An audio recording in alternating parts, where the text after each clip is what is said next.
Hello everyone, welcome back to my channel. Today we are in my gym. Say hello to the weights.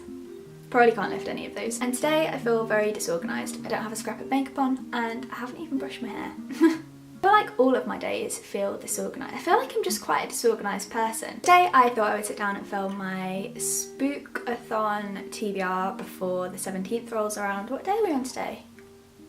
The 14th. Okay, so Spookathon is a readathon hosted by three ladies here on YouTube. I will link their channel information in the down bar below and some general information about Spookathon if you would like to participate. So Spookathon is a kind of horror, like spooky reads themed readathon taking place just before Halloween, and I'm not typically a seasonal reader, but this year I have been really enjoying the idea of reading like spooky, scary, creepy things around Halloween, and I'm getting really into the swing of it. So there are 5 official challenges for this readathon, and I've tried to pick and choose my TBR based on those challenges. The readathon is only a week long. I'm not 100% sure that I will manage to get to everything on my TBR, but I will try. So I'll just run you through what the challenges are and what books I've picked for my TBR for Spookathon, and I hope that you enjoy. First challenge for the Spookathon is to read a thriller, and for this I picked The Girl on the Train by Paula Hawkins. Honestly, I feel like I'm the last person on planet Earth to have read this book. I really wanted to read it before the film came out. I haven't yet seen the film. I haven't really heard much about the film, to be honest. I've seen the trailer. I don't know much about this book actually, considering how well known it is and how many people have read it.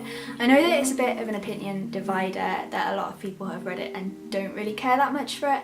But on the other hand, I've heard a lot of people say that they really loved it, so I thought that I would give it a go before the film, I believe, is out. So I thought that I would pick it up and give it a go as part of next week's readathon. I hope that I enjoy it. Second challenge is to read a book with red on the cover. This is a book that I have been saving for October and for around Halloween. I was also trying to get all of Bates Motel watched before. So second on my list is Psycho by Bloch. Obviously there is red on this cover. Again, considering how well known this book is, I don't actually know much about it at all. All I know is that it's about Norman Bates, who is a psychopath. I kind of feel like my opinions on this book will in part kind of filter through from the Bates Motel Netflix series, but I love the Bates Motel Netflix series, so having the imagery of that whilst I read this, I feel will be kind of like a real treat. I'm gonna try and not let that influence how I feel about this book, but I'm sure that it will. I'm really excited to get around to this one. I think Norman Bates,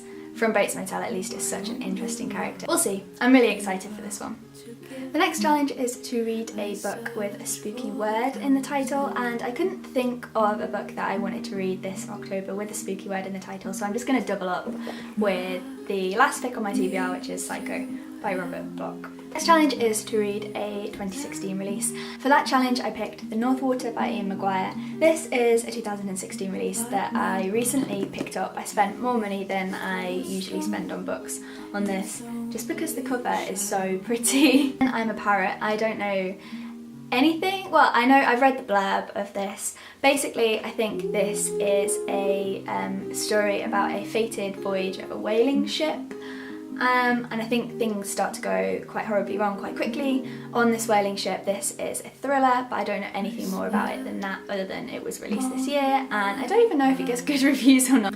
By the sounds of it, this is kind of a look at what humans can do when they're kind of pushed to the extreme. Also, the cover is absolutely gorgeous, and yeah, I'm excited for this one. Next challenge is to read a book with a paranormal character slash creature. And for that I picked The Picture of Dorian Gray. I'm not actually sure that this has a monster in it. I may be completely mistaken, but I think that this has themes of vampirism, but I should probably check that. Either way, I've wanted to get around to The Picture of Dorian Gray for the longest time, so I thought that October and the spooky months would be a great time to get around to this one, so I popped it on my Spookathon TBR. I also mentioned in my last video that I wanted to get around to reading some of Edgar Allan Poe's poetry. I I recommended this as part of my autumn recommendations. This is the complete Tales and Poems of Edgar Allan Poe, and I haven't read all of these. I've read quite a few of his short stories, but not nearly enough of his poetry.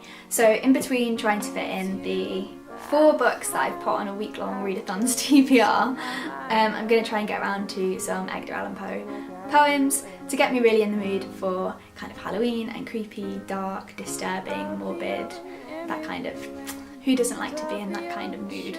So that is all that is on my Spookathon TBR. Please comment down below what's on your Spookathon TBR. I really hope that I can at least make a dent in these. I don't expect that I will finish all of them, but I will try. Thank you very much for watching, and I'll see you in my next video. Bye!